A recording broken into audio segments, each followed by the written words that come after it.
V D Satheesan കള്ളനാണെന്ന് ഞാൻ വെറുതെ പറയുന്നതല്ല. I have A point two make. Let me explain. ഞാൻ ഈ അടുത്ത് ഇദ്ദേഹത്തിൻ്റെ കുറച്ച് വീഡിയോസ് ഉണ്ടായിരുന്നേ. അതിൻ്റെ കുറച്ച് പ്രസക്ത ഭാഗങ്ങൾ ഞാനിവിടെ കാണിക്കാം. 2 ഇന്റർനാഷണൽ സീ പോർട്ട് ഉണ്ട്, 17 മിനി പോർട്ടുകളുണ്ട്. ഇത് ഗവൺമെന്റ് അല്ല, ഗവൺമെന്റ് ഒന്നും ചെയ്യാൻ പാടില്ലെന്നാണ് എൻ്റെ അഭിപ്രായം. ഗവൺമെന്റ് ഫെസിലിറ്റേറ്റർ ആണ്. എന്നിട്ട് നമ്മൾ കോസ്റ്റൽ ഷിപ്പിംഗ് തുടങ്ങണം. ഇത് ഗവൺമെന്റ് ചെയ്യാൻ പോകരുത്. ഗവൺമെന്റിന്റെ ജോലി അല്ല, ഗവൺമെന്റ് ഫെസിലിറ്റേറ്റർ ആണ്.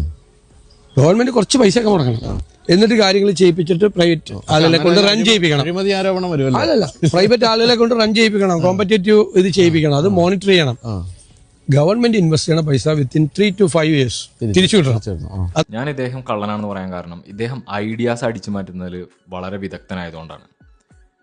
ഇദ്ദേഹത്തിന്റെ വായനകളിൽ നിന്ന്, യാത്രകളിൽ നിന്ന്, പരിചയപ്പെട്ട ആളുകളെ മനസ്സിലാക്കിയതിൽ നിന്ന് എല്ലാം വർക്കായെന്ന് മനസ്സിലായ ഐഡിയാസും ഇദ്ദേഹം മനസ്സിലാക്കി വെച്ചിട്ടുണ്ട്. ഇത് ഗവൺമെന്റ് പ്രൈവറ്റ് കമ്പനികൾക്കെല്ലാം തീരെ എഴുതി കൊടുത്തു എന്ന് പറയുന്ന ജനറൽ വേഗ് നരേറ്റീവിൽ നിന്ന് ഒരുപാട് വ്യത്യാസമുണ്ട്. ഇദ്ദേഹം കാണിക്കുന്നത് ഒരു പ്രോബ്ലം സോൾവർ ആറ്റിറ്റ്യൂഡാണ്. ഇപ്പോൾ ഗവൺമെൻറ് സിറ്റുവേഷൻ വളരെ പരിതാപകരമാണ്, കടത്തിലേക്ക് പോയിക്കൊണ്ടിരിക്കുകയാണ്, അതിനെ എങ്ങനെ ലാഭത്തിലേക്ക് കൊണ്ടുവരാം. അപ്പോൾ ആ പ്രശ്നത്തിന് പുള്ളി മനസ്സിലാക്കുന്ന പരിഹാരമാണ് government is not good at doing business. Business ചെയ്യേണ്ടത് വ്യക്തികളാണ്, ഗവൺമെൻറ് ഫെസിലിറ്റേറ്റർ മാത്രമാണ്. ബിസിനസ് എന്ന് പറയുന്ന കളിയിലെ ഒരു റഫറി മാത്രമായിരിക്കണം ഗവൺമെൻറ് ഇറങ്ങി കളിക്കേണ്ടതില്ല എന്ന് മനസ്സിലാക്കുന്നിടത്താണ് പുള്ളി വ്യത്യസ്തനായിരിക്കുന്നത്. ഗവൺമെൻറ് ബിസിനസ് ചെയ്ത് കഴിഞ്ഞിട്ടുണ്ടെങ്കിൽ ജനങ്ങളുടെ കാശെടുത്ത് ചൂതാടുകയാണെന്ന് തിരിച്ചറിവിൽ നിന്നാണ് പുള്ളി ഇങ്ങനെ ഒരു നിലപാടിലേക്ക് എത്തുന്നത്. സോ ഐ തിങ്ക് ഈ കാര്യത്തിൽ he's on the right track.